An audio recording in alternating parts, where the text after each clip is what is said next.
Banyak perusahaan yang merekrut tenaga kerja melalui perusahaan penyedia jasa tenaga kerja atau yang lebih dikenal dengan outsourcing saat ini.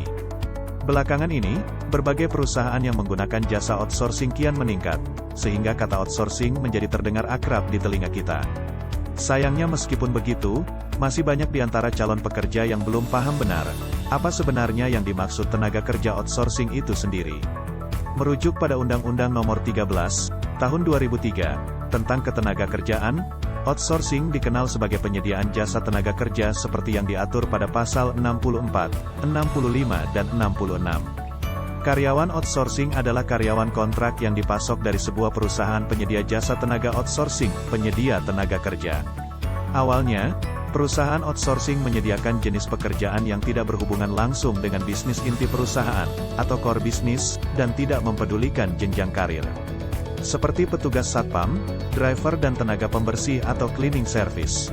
Namun saat ini, penggunaan outsourcing semakin meluas ke berbagai lini kegiatan perusahaan. Dengan menggunakan tenaga kerja outsourcing, perusahaan tidak perlu repot menyediakan fasilitas maupun tunjangan makan, hingga asuransi kesehatan. Sebab, yang bertanggung jawab adalah perusahaan outsourcing itu sendiri. Sistem perekrutan tenaga kerja outsourcing sebenarnya tidak jauh berbeda dengan sistem perekrutan karyawan pada umumnya. Perbedaannya, karyawan ini direkrut oleh perusahaan penyedia tenaga jasa seperti PT Multi Bangun Abadi, bukan oleh perusahaan yang membutuhkan jasanya secara langsung. Nanti, oleh perusahaan penyedia tenaga jasa, karyawan akan dikirimkan ke perusahaan lain, atau klien, yang membutuhkannya.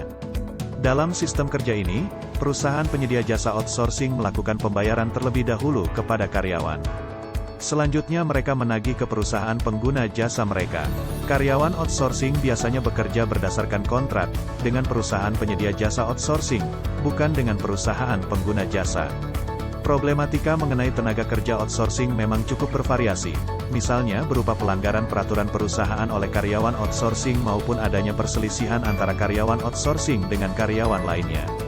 Menurut Pasal 66, Ayat 2, huruf C, Undang-Undang Nomor 13, Tahun 2003, penyelesaian perselisihan yang timbul menjadi tanggung jawab perusahaan outsourcing. Jadi walaupun yang dilanggar oleh karyawan outsourcing adalah peraturan perusahaan pemberi pekerjaan, yang berwenang menyelesaikan perselisihan tersebut adalah perusahaan outsourcing. Tidak ada kewenangan dari perusahaan pengguna jasa pekerja untuk melakukan penyelesaian sengketa, karena antara perusahaan pemberi kerja dengan karyawan outsourcing, secara hukum tidak mempunyai hubungan kerja, walaupun peraturan yang dilanggar adalah peraturan perusahaan pengguna jasa pekerja, atau user.